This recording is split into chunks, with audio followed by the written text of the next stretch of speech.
할렐루야, 존귀하신 하나님을 찬양합니다. 오늘도 기쁘고 감사한 마음으로 하나님을 예배합니다. 11월 1일 화요일 아침 예배를 하나님께 올려드리겠습니다. 기도하겠습니다. 오늘도 살아계셔서 우리와 함께 하시는 하나님, 주님의 그 은혜에 감사를 드립니다. 오늘도 주님의 은혜 없이는, 주님의 사랑 없이는, 주님의 인도하심 없이는 살아갈 수 없는 우리들입니다. 주님의 은혜를 구하며 나아갑니다. 충만케 하여 주시고 주님의 은혜의 길로 나아가게 하여 주옵소서. 우리 주 예수 그리스도의 이름으로 기도드립니다. 아멘. 시편의 말씀으로 우리의 고백으로 찬양하기 원합니다. 시편 84편 11절 12절의 말씀입니다. 함께 합독하여 읽습니다. 여호와 하나님은 해요 방패시라. 여호와께서 은혜와 영화를 주시며 정직하게 행하는 자에게 좋은 것을 아끼지 아니하실 것임이니이다. 만군의 여호와 주께 의지하는 자는 복이 있나이다. 아멘. 오늘 우리에게 주신 하나님의 말씀은 다니엘 1장 1절에서 7절까지의 말씀입니다. 매일 성경 23페이지에 있습니다. 함께 합독하여 읽습니다. 유다 왕 여호야김이 다스린 지 3년이 되는 해에 바벨론 왕 느부갓네살이 예루살렘에 이르러 성을 에워싸더니 주께서 유다 왕 여호야김과 하나님의 전 그릇 얼마를 그의 손에 넘기심에 그가 그것을 가지고 신할 땅 자기 신들의 신전에 가져다가 그 신들의 보물창고에 두었더라. 왕이 환관장 아스부단에게 말하여 이스라엘 자손 중에서 왕족과 귀족 몇 사람 곧 흠이 없고 용모가 아름다우며 모든 지혜를 통찰하며 지식에 통달하며 학문에 익숙하여 왕궁에 설 만한 소년을 데려오게 하였고 그들에게 갈대아 사람의 학문과 언어를 가르치게 하였고 또 왕이 지정하여 그들에게 왕의 음식과 그가 마시는 포도주에서 날마다 쓸 것을 주어 3년을 기리게 하였으니 그 후에 그들은 왕 앞에 서게 될 것이더라. 그들 가운데서 유다 자손 곧 다니엘과 하나냐와 미사엘과 아사랴가 있었더니 환관장이 그들의 이름을 고쳐 다니엘은 베드살살이라 하고 하나냐는 사드락이라 하고 미사엘은 메삭이라 하고 아사랴는 아벤느고라 하였더라. 아멘. 할렐루야, 존귀하신 주님의 이름을 찬양합니다. 오늘은 주께서 넘기셨다라는 제목으로 은혜의 말씀을 나누고자 합니다. 우리가 이제 다니엘의 말씀을 시작합니다. 다니엘의 말씀을 통해서 우리에게 주시는 은혜가 풍성하게 열매 맺기를 소망합니다. 다니엘의 말씀은 북왕국 주전 722년경에 패망하게 됩니다. 그리고 이어서 남유다도 주전 586년에 패망하게 됩니다. 결국 나라가 사라지게 된 것이죠. 특별히 남유다는 바벨론에 의해서 그들이 패망을 당하게 됩니다. 그리고 그들은 포로기의 시대를 보내게 됩니다. 패역한 선민, 하나님의 백성인 이스라엘이 결국 하나님의 몽둥이, 바벨론에 의해서 하나님의 심판을 당하게 된 것입니다. 그렇기에 포로기 시대를 그들은 보내게 된 것이죠. 과거 끊이지 않았던 이스라엘의 죄, 하나님께서 그것을 두고 보고 계시지 않았습니다. 하나님의 심판을 내리사 그들에게 포로기 시대를 맞이하게 한 것이죠. 여러분, 그러나 이 다니엘의 말씀, 포로 시대에서 좌절과 절망으로 끝나지 않습니다. 하나님께서는 그럼에도 불구하고 하나님의 선민을 위해서 역사의 주관자가 되셔서 하나님께서는 그들을 구속하십니다. 또한 그들을 그 어려운 상황 속에서도 그들을 인도하십니다. 또한 하나님께서는 그 바벨론 느부갓네살 왕보다도 더 뛰어나신 분, 역사를 주관하시는 분이심을 보여주고 계십니다.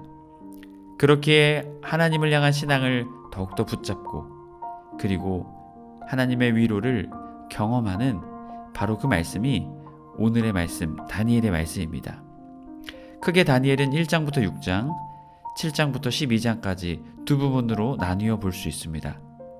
1장부터 6장까지는 다니엘과 세 친구의 신앙적 승리 사건을 고백합니다. 그들이 포로의 삶을 살았지만 그럼에도 불구하고 그 속에서 신앙을 지키며 하나님께서 그들의 인도하시는 놀라운 믿음의 승리의 사건을 경험하게 됩니다. 또한 다니엘의 묵시가 나타나고 있죠. 7장부터 12장까지에서는 다니엘이 받은 4대 묵시에 대한 이야기를 들려줍니다. 요한계시록과 비슷한 모습의 형태를 보이며 앞으로에 일어날 일들에 대해 다니엘에게 하나님 말씀하셨던 것을 이제 다니엘이 고백하며 그것을 서술하며 다니엘의 말씀은 우리에게 이야기합니다. 특별히 이 다니엘서가 좀 다른 것은 메시아보다 세속적 역사를 더 많이 다루고 있다는 것이죠. 이 종말 사건에 대한 이야기를 나누고 있지만 이 세속 역사, 시대적인 흐름에 대한 설명을 보다 자세하게 하고 있는 것이 바로 이 다니엘의 말씀입니다. 이것을 통해 말씀하시고자 하는 것은 역사의 주관자가 하나님이시다라는 것이죠. 그 악한 세력을 소멸하시고 하나님의 공의를 하나님의 역사 속에서 나타내신다라는 것을 이 다니엘의 말씀은 우리에게 들려주고 있습니다. 앞으로 이 다니엘의 말씀을 통해 하나님의 놀라운 은혜, 그 은혜가 우리에게도 내려지길 소망합니다. 오늘 본문의 말씀 1절의 말씀입니다. 유다왕 여호야김 다스린 지 3년이 되는 해에 바벨론왕 느부갓네살이 예루살렘에 이르러 성을 에워쌌더니, 지금 바벨론의 침략은 단순히 한 번의 침략으로 끝났던 것이 아닙니다. 605년부터 그 침략이 시작되게 되는데요. 결국 그 침략의 시간 속에서 멸망을 586년에 하게 되는 것입니다. 이 아수르를 무찌르고 신흥 바벨론이 중동의 강자로 떠오르게 됩니다. 결국 이 중동에 떠오른 바벨론과 당시에 또한 강자로서 힘을 떨치고 있었던 애국과의 대결은 피할 수 없었습니다. 결국 바벨론은 애국과의 전투를 치르기 위해 전쟁에 참전하게 됩니다. 이 애국과 바벨론 사이에 있었던 나라들이 바로 이 유다였습니다. 16대 요시야 왕 이후에 17대의 여호야 아하스, 그의 아들이 왕으로 오르게 되죠. 하지만 왕으로 오른 지 3개월 만에 폐위되게 됩니다. 왜 그럴까요? 애굽의 압력 때문이었습니다.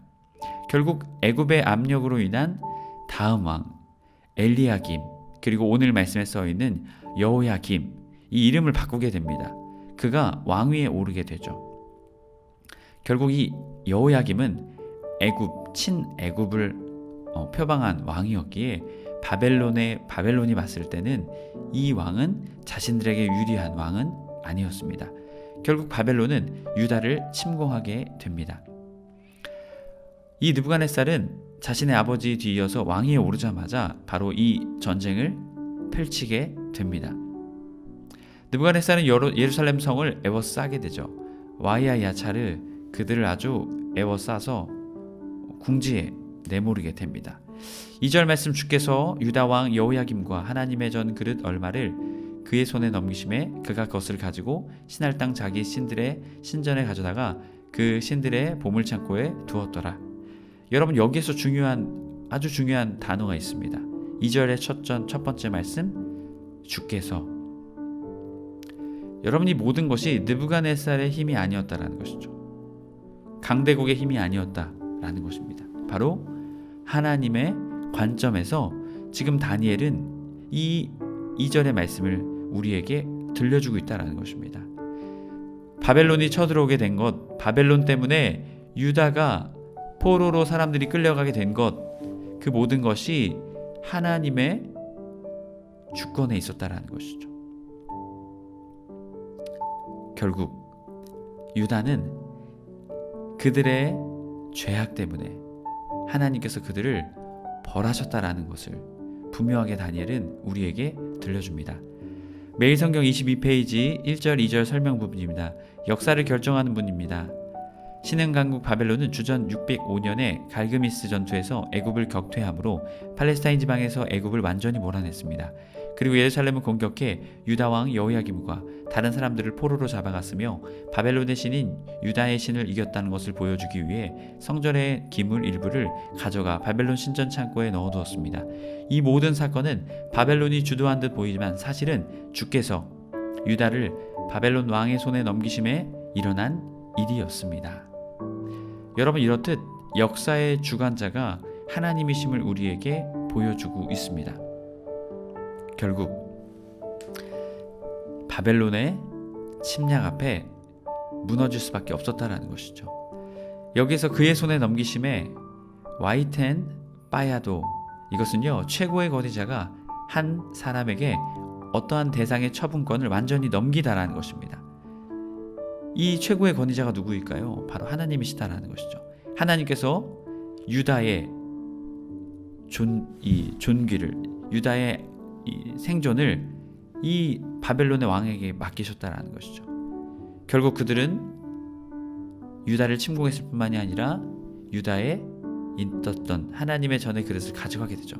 추후에 5장 1절에 나오는 벨사살 왕이 바로 이 그릇으로 술을 마시고 함께 하다가 그가 충격적인 것을 보게 되는, 바로 그거와 연관이 되어져 있습니다.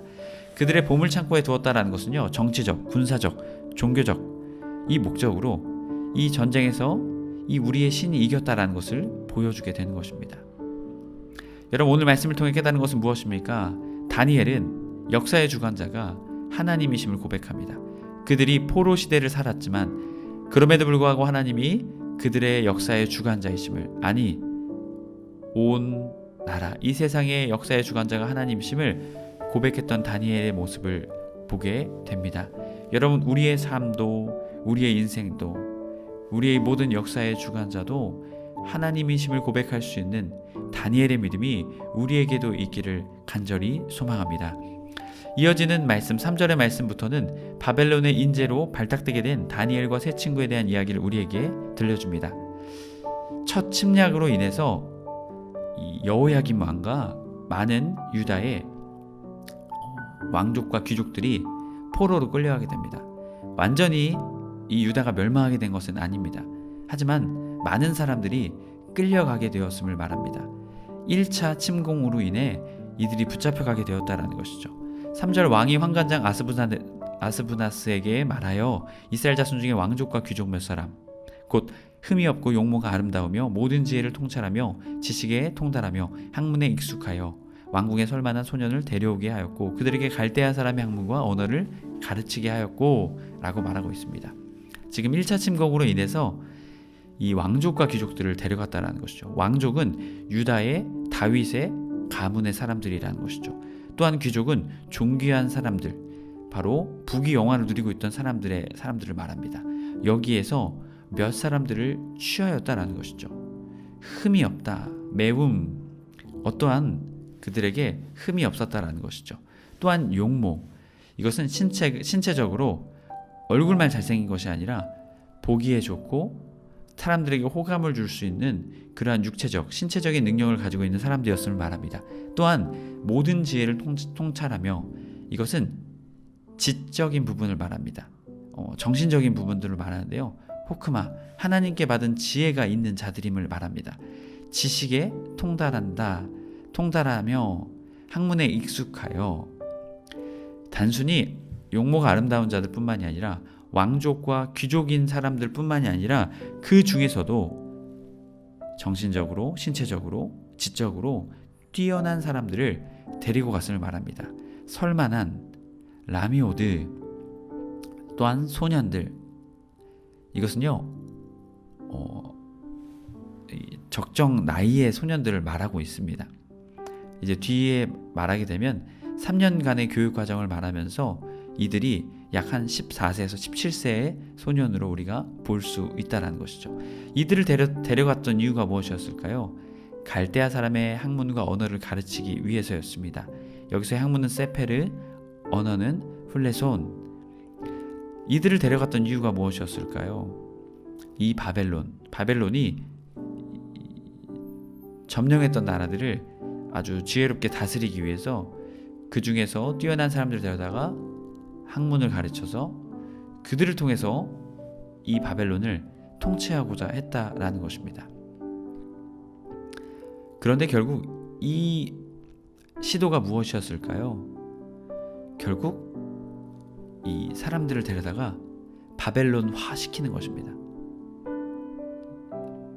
결국 그 목적이 이곳에 꿈겨져 있다는 것이죠. 5절 왕이 지정하여 그들에게 왕의 음식과 그가 마시는 포도주에서 날마다 쓸 것을 주어 3년을 기르게 하였더니 이들을 데려다가 3년 동안 그들에게 왕의 음식을 주고 또한 그가 마시는 포도주를 주었다라고 말하고 있습니다. 여기서 보면 미파트, 바그, 햄멜레크 이 모든 것을 왕이 주도했다라는 것이죠. 왕이 준비한 음식. 이것은 아무나 먹을 수 있는 음식이 아니었습니다. 특별히 왕이 먹는 음식이었다라는 것이죠. 이것을 통해서 아주 귀한 음식들을 주고 이들을 3년 동안 길렀다라는 것이죠.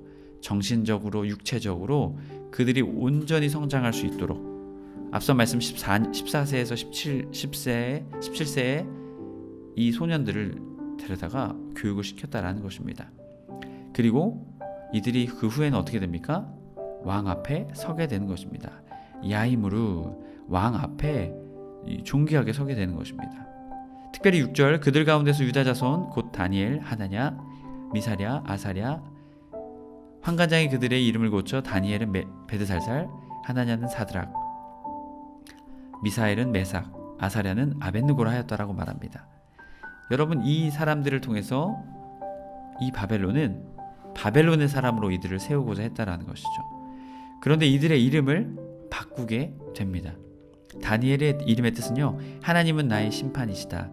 베드살살, 벨, 이 바벨론의 신인 벨, 그의 생명을 보존하소서, 보호하소서 이런 의미가 있습니다.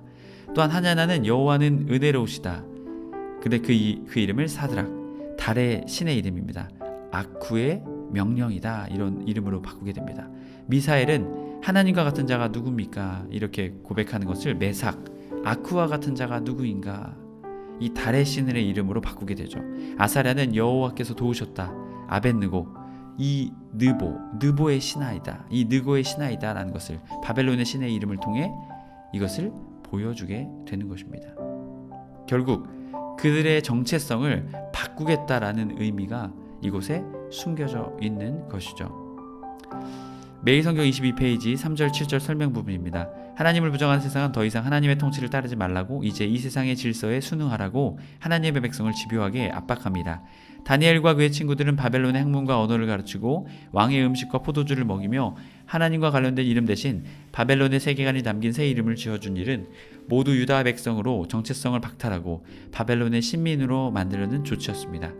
하나님을 부정하는 세상에 살아가는 한 우리는 하늘의 국적을 버리고 땅의 국적을 가지고만 살라고 압박을 받습니다. 그 위협과 유혹을 간파하고 당당히 맞서야 우리의 정체성을 지킬 수 있습니다. 여러분 맞습니다. 우리가 살아가는 세상도 다니엘과 그의 세 친구가 살아갔던 모습과도 흡사합니다. 여러분 이 세상을 살아가면서 우리가 해야 될 것은 무엇입니까? 하나님의 자녀의 정체성을 지키는 것입니다. 죄의 유혹과 세상의 유혹 앞에서 하나님의 백성, 하나님의 자녀로서의 정체성을 지켜나가야 한다는 것이죠. 여러분 분명한 것은 우리와 그 하나님이 함께 하신다는 것입니다. 역사의 주관자로 또한 믿는 자들의 아버지로서 주님께서 우리의 정체성을 지켜주실 것입니다. 여러분 우리도 믿음으로 우리의 정체성을 지켜나가야 될 줄 믿습니다. 그러한 은혜가 여러분의 삶에도 함께 하시길 주님의 이름으로 간절히 축복합니다. 기도하겠습니다. 사랑의 하나님 감사합니다. 오늘도 우리와 함께 하시는 그 주님의 은혜에 감사를 드립니다. 주님 오늘 다니엘의 모습, 그 세 친구의 모습, 우리의 모습과도 같습니다. 이 세상을 살아가며 주님 우리의 신앙을 지키는 것이 참으로 어렵습니다. 세상의 가치를 따르는 것이 쉽다고 세상은 우리에게 말하며 우리의 상황을 압박하며 우리를 어렵게 합니다. 하지만 주님 우리가 깨닫는 것은 그러한 상황 속에서도 다니엘과 세 친구를 구별하여 믿음으로 세우셨습니다. 주님 우리도 다니엘과 세 친구처럼 신앙의 정체성을 지키며 믿음으로 나아갈 수 있는 우리의 삶 되게 하여 주시옵소서. 그리하여 주님이 주시는 승리와 인도하심과 보호하심을 경험하는 우리의 삶 되게 하여 주옵소서. 우리 주 예수 그리스도의 이름으로 기도드립니다. 아멘. 주기도문으로 마치고 자유롭게 기도하겠습니다. 하늘에 계신 우리 아버지여 이름이 거룩히 여김을 받으시오며 나라가 임하옵시며 뜻이 하늘에서 이룬 것 같이 땅에서도 이루어지이다. 오늘날 우리에게 일용할 양식을 주옵시고 우리가 우리에게 죄 지은 자를 사하여 준 것 같이 우리의 죄를 사하여 주옵시고 우리를 시험에 들게 하지 마옵시고 다만 악에서 구하옵소서. 나라와 권세와 영광이 아버지께 영원히 있사옵나이다. 아멘.